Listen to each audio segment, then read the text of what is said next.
नमस्कार। अपने सबके देवउठान एकादशी के विधि बताबै छी कोना कोना करब। देवउठान एकादशी सब करै छथि, सब जाति करै छथि।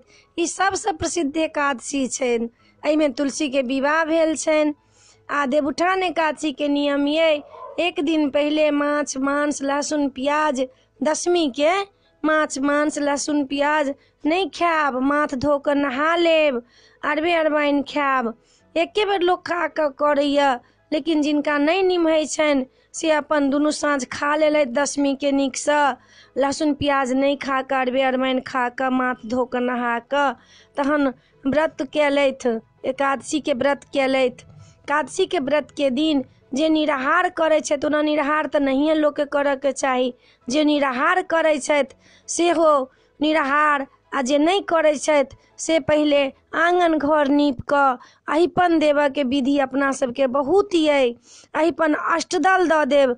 अष्टदल के बीच में अहिपन जे आँगन में देब तऽ अष्टदल दऽ देब।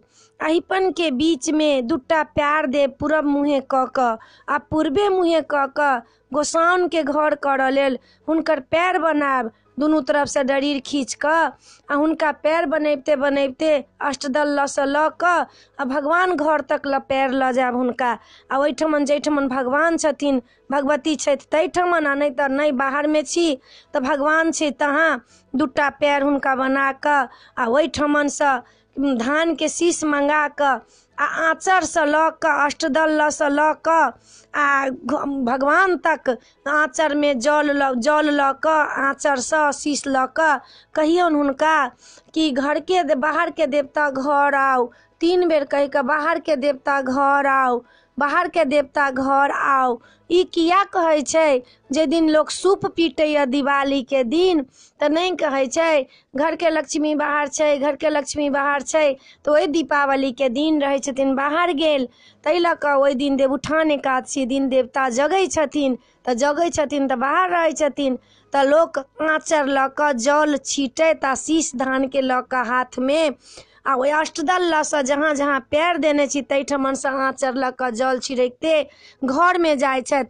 आ घर सँ फेर निकलि कऽ अबै छथि, फेर ओहिठमन सँ जल उठबै छथि आ ओहिठमन सँ कहै छथि जे घर के बाहर के देवता घर आओ, बाहर के देवता घर आओ।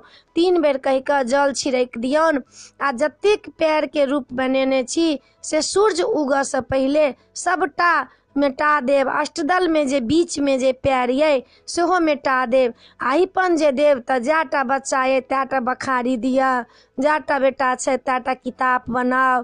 करछ, छोलनी, बखारी, हाँसू, खुरपी, हर हरबा सबटा आंगन में बनैया पिठार पीस कऽ। आ एकादशी केने छी अहिपन दऽ दिअ, घर देवता कऽ लिअ। तकर बाद 5 आंगन जा कऽ देख आओ, 5 आंगन अहिपन देख कऽ आओ तऽ फलाहार करू। फलाहार कऽ कऽ सुति रहब, फेर भोर में नहा सोना लेब। ब्राह्मण भोजन बिना लहसुन प्याज के अरबे अरबाइन भानस करब, ब्राह्मण भोजन करायब। आ तखन जे भगवान जे उठै छथिन हुनकर जे प्रसाद उसरगल रहै छै ताहि प्रसाद सँ पारण होइया द्वादशी के।